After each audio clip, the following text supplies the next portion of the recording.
Welcome everybody. It is race day for PSGL and this week we're racing around Brazil. In case you haven't watched my preparation to this race, where I drove 100 laps around Brazil in order to get ready for PSGL. Go check it out right now, you won't regret it. Going into the qualifying, I was confident in my pace. Thanks to all the practice, I managed to bring my personal best down to a 106.6. And that is going to be my goal in this qualifying session. However, putting a lap together is much harder than it seems, especially under the pressure to perform. But if we do manage to get it right, we should be looking to start in the top 8 on the starting grid. After the first lap, I managed a 107.1, a high 107.1. It's an okay banker, but I knew I could go much faster than that. But I invalidate on my second push lap, and I invalidate again on my third lap. Luckily, around Brazil, you have enough fuel to do an extra lap before you have to go in. And that is what I'm gonna try here. But it was not meant to be, and I did not even improve on my banker. Oh my God, the pressure is man. getting to me now, and we have all but one opportunity left if we want to put a good time on the board. So I bolt on a fresh set of softs, and we go out again, determined to make this work. Peaking at 320 kph at the end of the straight, brake right after the 15-meter board, guide the car in, keep it on the left, but then swing it to the right, try to cut as much of the curve as possible without invalidating. It wasn't as close to the limits as I would have liked, but it was still good enough to improve by over 2/10 over my banker. In turn 4, you gotta throw the car in and get back on the gas as soon as you can. That's another 500 gained. Into turn 6 and 7, missed the apex by a little bit, but it doesn't matter. We carry good speed through it. Go a little wide on entry, which is going to compromise my exit into this left-hander, but we still managed to get back on the power and maintain good enough minimum speed. Through turn 10 now. It's crucial to get back on the power early here, but I had a little moment of hesitation coming up to the final corner. This is either going to make or break my lap, and we get back on the power beautifully. It's more than 3/10 of improvement, and up to the line. We're going to drain our battery, close to 3.5 of improvement, and it is going to be 106.860. It is still 2/10 off of my personal best, but it is a small victory to me nonetheless, because last time I had a qualifying session here, I could not break into the 106s, so we take those.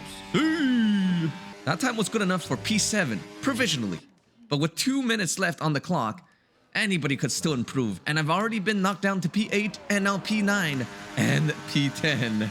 This means we are going to be starting from P10 in the race. However, in a competitive grid such as this, I'm more than happy to do that. It's good. At least you tried and you give everything.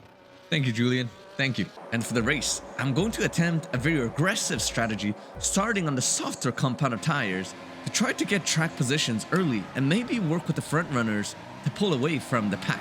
And you can just see the grip difference between the mediums and the hards, getting a great start off the line. However, turn 1 at Brazil is known to be a graveyard, and this is no different. I keep my distance and narrowly avoid an incident going into turn 1, and now I'm gonna drain my battery. I have so much more grip. I'm gonna pick the inside line, but since I'm starting on the mediums, it's giving me so much more grip, and I can brake so much later than the 2 other cars. And already, I managed to move up to P7, a great opening lap for us. But now, there's a slight problem. As I looked at all the other cars around me, I noticed I was the only one on the medium tire. Everybody, I mean every single car, started on the hards. This is really, really bad. Because in case you didn't know, in F124, you never want to just be driving by yourself. You should always be in a DRS train with another car in order to work together using DRS.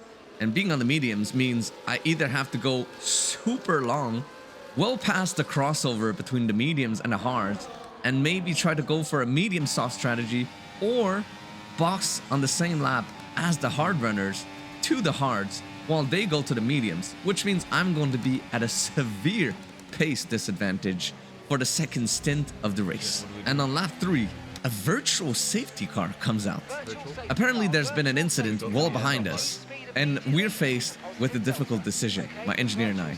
Do we box now for the hards and try to go to the end, or do we just stay out and try to make this medium tire work until the real pit stop phase. And we decide to stay out with the train because the train should be much faster than whatever pace we're going to be able to put in if we were on our own. So it is in our best interest to just stick with the train and hope something happens in the second half of the race. So right away, I'm gonna go directly into maximum tire saving mode because I want to squeeze as much as I can out of these tires for when the pit window opens. But as their hards are gonna get faster and faster, I'm going to be attacked a lot. Ideally, I'd like to maintain track position until the pit window opens. And let me tell you, it's not going to be easy. If other cars around me decide to fight, I'm just gonna watch. Maybe pick up the pieces, but my main concern right now is not to gain positions, but to survive till the pit stop window opens. And I managed to do just that. However, on lap 18, a lot of cars are diving into the pits already. We barely just crossed the halfway mark to the race, and people are already jumping from the hards to the mediums. This is good news for us actually, because we're still in the right window for a medium hard strategy, and that's what we're gonna do right now. On the same lap, I decided to go into the box and put on a fresh set of hards. Well, everybody around me is gonna put on fresh mediums. And oh boy, let me tell you, this is not going to be easy. Being on cold hards, having to stay within that 1 second window is definitely going to be a challenge. Mission objective, survive. Out of the box, I'm gonna be a 1 second away from the orange McLaren. And going into sector 2, where everything is mechanical grip dependent, this is not going to be pretty. I'm already running low on battery, and this is where you usually put it in none so that you can regen as much as possible so you can use it on the main straight. But I don't get that luxury here. If I don't push now, if I don't empty my battery, I'm not going to stay within the DRS, and that is pretty much game over. Out of turn 10, I'm on the cusp of losing DRS. In fact, I think I was out of it for a brief moment, but by a hair, I managed to stay within the 1 second window. And I'm still using because if I don't keep pushing, it's gonna be game over. Again, I'm actually out of the 1 second window right now, but since they're going side by side, it gives me just enough, barely enough, to hold on to the 1 second window for the DRS. But I'm already down to 15% ERS. How long can I keep holding on? I'm gonna have to be smart about this and hope that they fight in front, because I'm gonna be in big trouble if they don't.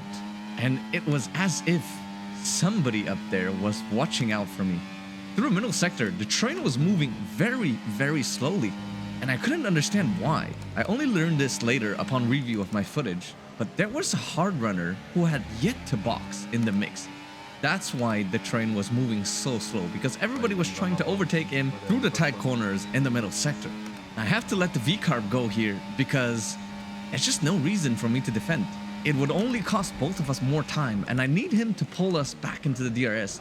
But wait a minute, because into turn 1, they're going 6 wide, and this is absolutely crazy. I was thinking about going for a move, but I decided against it. I need to be smart about my battery usage and not go too crazy right now. And the Haas, the old hard runner, had just been taken out going into turn 4. He stayed out hoping for a late safety car, but unfortunately for him, it just didn't pan out. But this is helping me a lot, because a lot of the medium runners in front are using a lot of their battery and their tires in order to fight each other for track position. And I'm just gonna pick them off one by one. On lap 36, out of turn 1, Giovanni is running low on battery, and you'll see the difference in terms of top speed once you run out of ERS. It's just night and day. So even though he overtook us earlier into turn 1, we managed to gain that position back, and we are now actually back to where we started before the pit stop window. And the hards are actually starting to come alive. They're not that slow anymore compared to the medium, and this is only going to become more and more true as the laps keep coming in. But there's another problem. There's a McLaren with fresh mediums, much fresher mediums than everybody around us. He's boxed on lap 20 or 21, and he's caught up to us thanks to all the fighting up ahead. And I have to let him go here, because if you can look at the gaps, I was actually out of DRS once again, which goes to show how good the mediums are around Brazil. Even though I felt like my tires were pretty much equal to the medium runners now, they were still so much faster on those mediums. It just has so much more grip through the middle sector. And on lap 25, I'm under attack by an Alpine driver behind.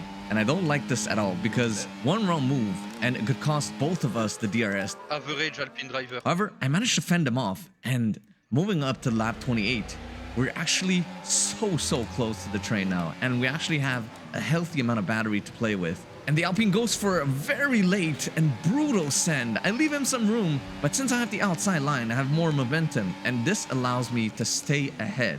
People are getting more and more desperate as the end of the race draws near, and I need to get a move on and start making moves if I want to gain positions in this race. On the following lap, into turn 4, again, people are being very aggressive, and I'm gonna sneak it around the outside, which turns into the inside for the next corner, but a safety car comes out, and I was barely ahead of the Williams driver. Full yellow on track, and I need to make a decision fast. Do we box? Do we stay out? What is the best possible strategy here? And we opt to go into the pits for fresh softs, and literally everybody, and I mean everybody, is gonna box for fresh softs. And somehow, out of the pits, I actually gained one position because one of the cars in front had a double stack. In case you didn't know, when you double stack in F1 games, you just lose a massive amount of time. And I don't know what happened there, but somebody just lost their front wing. But on lap 31, it was time to go racing again. And the leader is just waiting a long time before he decides to pull the pin. But when he does, it's time to get going because we only have 5 laps of racing on fresh softs. Any real advantage we had in the previous stint with our tires are now nullified. Everybody is on the same set of softs. The only thing that's going to make a difference now is the raw talent. Now, the Williams behind was actually in front of us before the safety car, and he feels like he's entitled to the position. So he's going to be very aggressive. He's going to be sending it left and right to try and get this position back. And I am going to defend like my life depended on it. I'm going to cling on to this P5 no matter what, and he is going to waste no time. Into turn 1, I take my usual line, but the Williams goes for a brutal send down the inside, so I leave him some room, otherwise we're both not going to make that corner. And he pushes both of us off track by sticking his nose down the inside. His front wing was just barely touching my rear wheel, and this stopped my car from turning, and both of us washed wide. Not ideal. And the stewards seem to agree that the Williams was predominantly at fault for this incident, even though Sam reported me after the race. And going into turn 7 and turn 8, I'm going to go half defensive here. I do not want him to stick it down the inside or the outside. We go side by side through turn 9, and I leave him some room. I see that he's postured aggressively, and he's gonna go around the outside. I managed to hang around due to the traction of the soft tires, but he's very fast. I'm not sure I can make it to the end of the race if he keeps going like this. Into the penultimate lap, the top 4 are fighting really hard into the middle sector, and I try to have a look here around the outside, but I decide against it. Making it too wide there is just begging for trouble. But this costs me a lot of momentum, and it is going to open the door for the Williams driver. He's gonna try to go down the inside again. I go defensive as to not leave the door open, and it is not easy right now. Being in the middle, he's gonna go for another send here. I'm gonna leave him some room, but once again, being on the outside gives me more momentum, more minimum speed, so I can hang around and inch just ahead of him going into the final corner. Moving on to the final lap of the race now. This is it. We gotta give it our all, and I'm gonna try to drain my battery here, leave nothing on the table, but so is everybody else. So unless something happens up in front, not much is going to happen here. And I fake a move down the inside. This makes Herman go a little wide. The Aston comes back, and I try to go for the switchback, but I don't want to risk taking him or myself out of the race. Not at this point. Not after having worked so hard for the past 36 laps. I'm running on fumes right now in terms of battery, so I cannot afford to keep using. But now Sam is coming back at us, and I need to cover the inside so he doesn't get past, and everybody is so close right now. One wrong move here and it's game over. And I get massively hit going into the braking zone, and the McLaren and the V-Carb are going side by side, but the Aston decides to go for a huge dive. He takes himself out, but he comes back at us, and Adam goes very slow for some reason. I think he had an illegal overtake there, but this does mean the Aston has managed to overtake us once again. But he's still ghosted, and sometimes the ghosting system can just be very inconsistent. I'm still in P5 right now, but Sam is coming back at us, and he's looking very quick in the slipstream. I'm gonna keep a tight line to minimize distance, but he's coasting really fast. But it was not enough for him. I barely managed to hold on to P5 by 400ths of a second. Now this is racing. game! Somebody's gonna get a penalty in front of me. That's for sure. Unfortunately, Yes. nobody got a post-race penalty, which only Holy means moly. P5 for me. Some But guy was I'm more just than happy with that sending result. it, man. If that race was any indicator for the rest of the PSGL season, I'm definitely hooked. Just like if you're hooked on these league racing videos, make sure to subscribe so you don't miss out on any of my future content. This is Formula Kai signing off, and I'll see you very soon. Bye-bye. That was a hard-earned P5. I worked hard for that.